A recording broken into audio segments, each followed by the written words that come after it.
大家好，我是 DIY 君。是要自己动手做装修还是请人呢？这不是一个容易的决定，但是 DIY 的优势非常明显，在家庭装修、房屋维护、汽车维修、美化环境方面，你可以自己动手省非常多的钱。省钱的关键之一就是准备好正确的工具，你需要把钱花在将要反复使用的一些非常好的工具上。幸运的是，你不需要为家庭紧急情况准备那么多工具。DIY 君为大家总结了16种工具，足以让您完成大多数基本维修。视频最后还有一个额外的工具，能让你拓展更多的领域，成为严肃的 DIYer。必备工具第一项，锤子。锤子呢主要分两种，一种是拔钉锤，就是这个锤子，它的锤头呢是正常的，和别的锤子都一样，但是它的这个后边的这个爪是弯曲的，所以说在起钉子的时候更容易起，不需要太大的角度。比如说起钉子不需要太大的力量，这样起来之后拉到这个位置，钉子已经起得很高了。那么第二种锤子呢，就是叫框架锤 framing hammer， 也就是这种比较偏直的爪。在做框架的时候，你用锤子就可以把木方捡起来，不用手，所以说用起来非常方便。最常用的锤子就是16盎司的平头拔钉锤，也就是这一款16盎司，头是平的，是拔钉锤。那么这个重量的锤子呢，可以应对很多精巧的工作，比如刮相框，也可以用于修理栅栏、阳台 deck 之类的大型的工作。弯曲的爪拔钉非常容易，如果你有时间慢慢选择的话，有两点你要考虑。第一点就是锤头的重量，每个锤子的手感都不一样，很奇怪，那么最好你还是要到现场试一试，每个锤子轮一轮，绝对你可以找到一款适合你的锤子。第二点需要考虑的呢是锤子的柄的材质，有3种，最常见的是木头，还有玻璃纤维，还有金属，也就是铁的。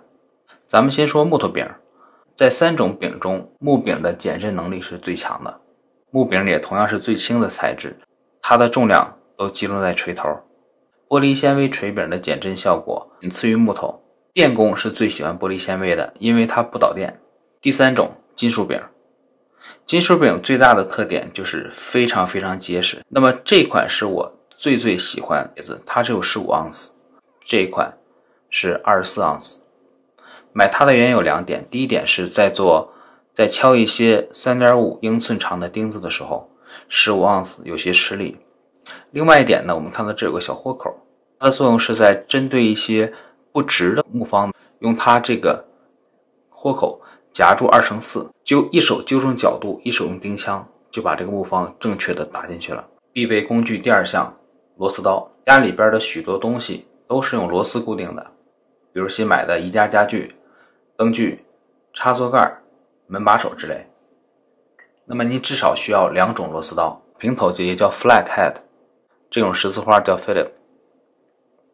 那么开始的时候呢，你可以买一套便宜的套装，10几块钱、20几块钱，很多种。等工具熟悉了，再根据需要呢买质量好的特定的螺丝刀。你也可以购买一把多头螺丝刀，比如这2款，它有 ratchet 功能，也就可以调整方向，非常方便。这个呢也是必备工具第3项，卷尺 tape measure。 在大多数情况下16尺的卷尺就够用了，5米的基本能够满足日常需要。如果你要做地下室或者是 framing， 你需要用这款25尺的。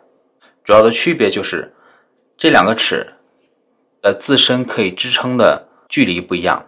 第一个是16尺，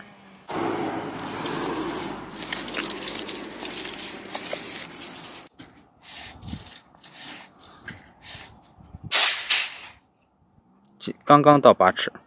我们再来看25尺，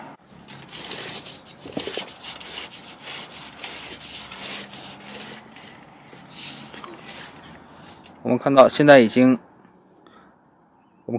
拉到8尺了，看看还能走多少。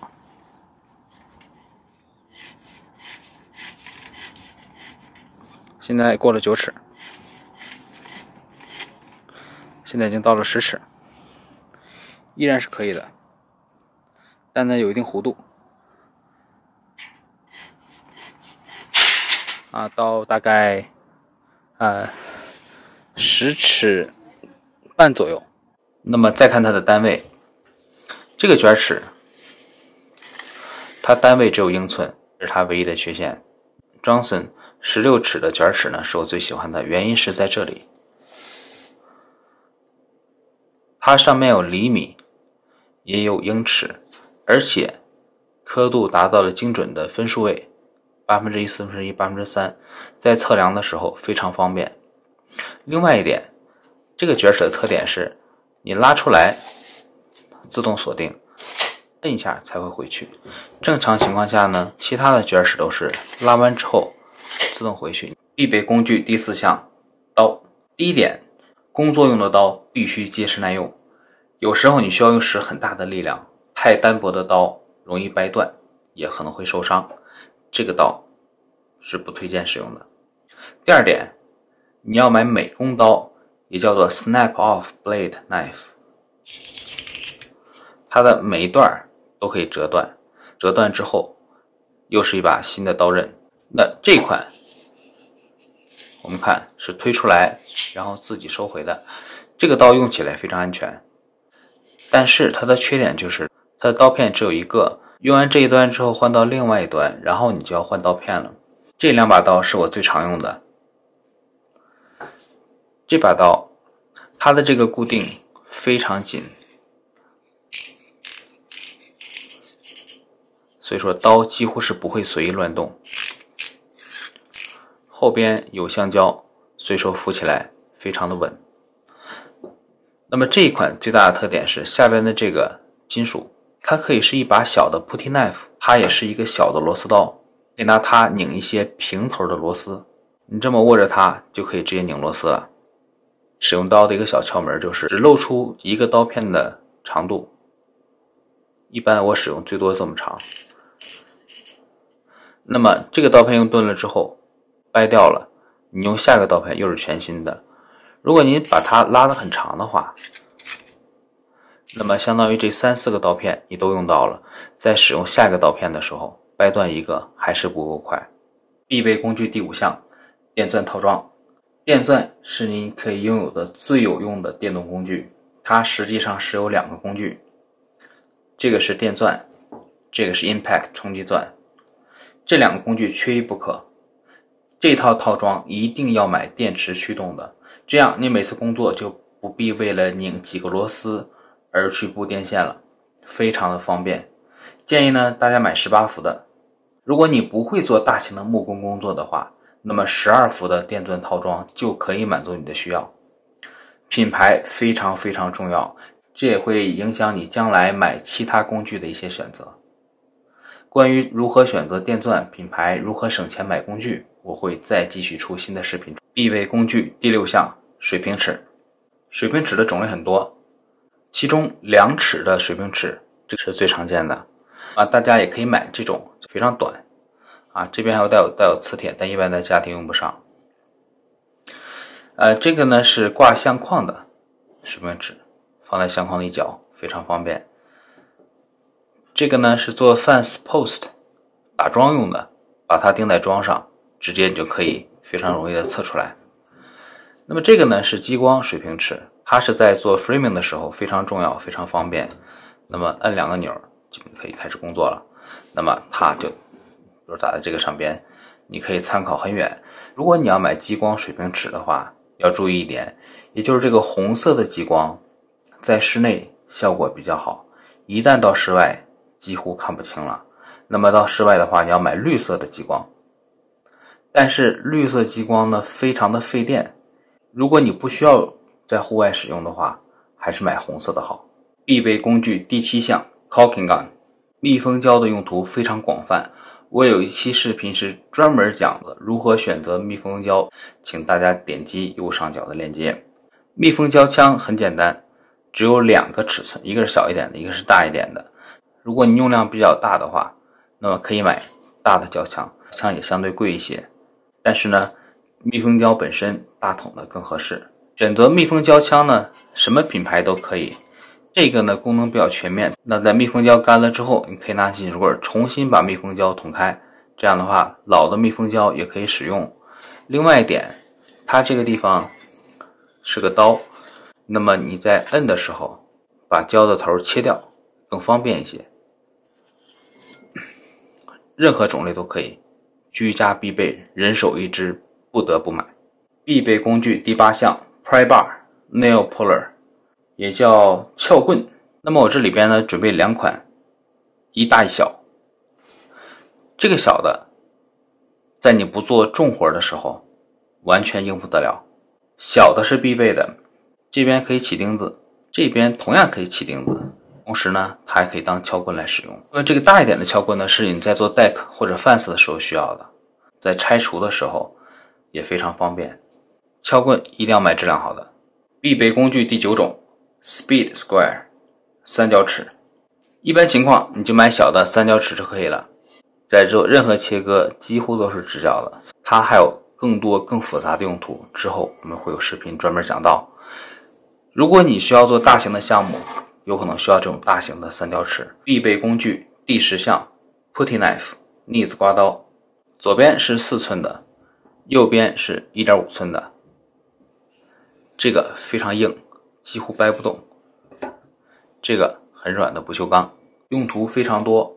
你可以用它来涂抹和刮平木腻子，刮掉油漆或者墙上的壁纸，可以用于清理浴缸或者窗户周围的缝隙。最好是买不锈钢的，容易清洁，不会生锈。我建议大家买这种厚的，非常硬，4寸宽的。必备工具第11项钳子 Plier。 当您工作的时候，你会发现你的手指的力量抓不住某些东西，这时候就需要钳子了。钳子有几种类型，一般最常见的2种，一种是 Lineman Plier 电工钳，那么这种呢也是电工钳，它是尖嘴，哪种都可以，你需要一把。必备工具第12项 Stud Finder 木头探测器。在你往任何墙面钉钉子的时候，拧螺丝之前一定要用 Stud Finder 检查墙后是否有管线。管线有很多种，电线、上水管、下水管，有塑料的，有铜的，还有铁的，钻到任何一个都不行，非常重要。我会出一些视频比较3种 Stud Finder， 从便宜到贵，看看哪个适合你。必备工具第13项 Circular Saw 圆锯。圆锯对于大型的 DIY 作业非常非常重要，比如说你做一个 deck， 或者更换窗户，或者搭建架子。过去盖木头房子的时候，电动工具只有一个，那就是圆锯。快速旋转的刀片很危险，因此在使用的时候必须格外小心。但是出于速度和灵活性，这是你可以购买的最好的切割工具。我推荐大家使用电池驱动的圆锯，有2点。第一点是安全性，电池驱动的锯力量小，好控制。第2点，你不需要布线，买圆锯要买和你电钻相同的品牌，这样的话电池就可以通用。必备工具第14项 Reciprocating Saw 往复切割锯。这是拆除必备的工具，它可以做很多其他的工作，比如说锯断一些细的树枝，而且锯片非常便宜。必备工具第15项 Multi-Tool。 这个工具是我最喜欢的工具，它能做非常非常多的工作，最常用的就是这个刀片，它能拿到其他锯所接触不到的位置，而且非常安全。它还可以作为 sander， 可以做一些精细的打磨。这个锯片可以允许你在拽爆或者木头上切割比较长的直线。这一侧开始切割，可以看到可以切非常非常长，可以切得很直。这个放在上边可以磨掉旧的油漆、旧的 silicone， 也就是 caulking， 去除一些地胶之类的。这2个可以打磨石头，这是可以打磨石头。这个呢是去除地砖上的溜缝，如果你有瓷砖需要修补的话，中间的溜缝石浆就拿它来切除，可以把四周的缝全都切掉。它虽然精准非常高，但速度慢，它只能做一些其他工具所达不到的但是不能拿它当做主要的工具来使用。必备工具第16项 Safety Gears PPE 个人防护装备。安全和健康是第一位的。在你做任何工作的时候，首先第一件事要考虑我在做这份工作中有可能受什么伤害。必须准备的个人防护装备有安全眼镜、手套、防尘面具。如果你做的工作噪音很大的话，请带上耳塞或者耳包。第17项 Air Tool 当你有了 compressor 压缩机之后，你可以用上所有的工具。你可以用钉枪做 trimwork， 比如说门框、窗框，可以做屋顶、实木地板做 framing， 甚至屋顶上的喷漆 texture 都是拿喷枪做的。你可以做各种 molding， 可以用 staple 来安装地面的 sheeting， 你可以给轮胎打气儿。当你扩展自己的 DIY 技能的时候，你也应该扩展自己的工具。比如对于木工来说，你可能需要 table saw、miter saw、钉枪，你可以添加电工工具进行简单的电工工作，买梯子和延长线扩大工作的范围。在选择工具的时候，如果你只是偶尔需要的话，比如说你要做一个浴室，那么 wet saw 切瓷砖的锯只用一次的话，可以考虑是否租借更方便。只有那些你定期使用的工具才值得购买。你最常使用的工具有哪些呢？请在下面留言。如果你喜欢我的视频，请点赞订阅我的频道，谢谢大家。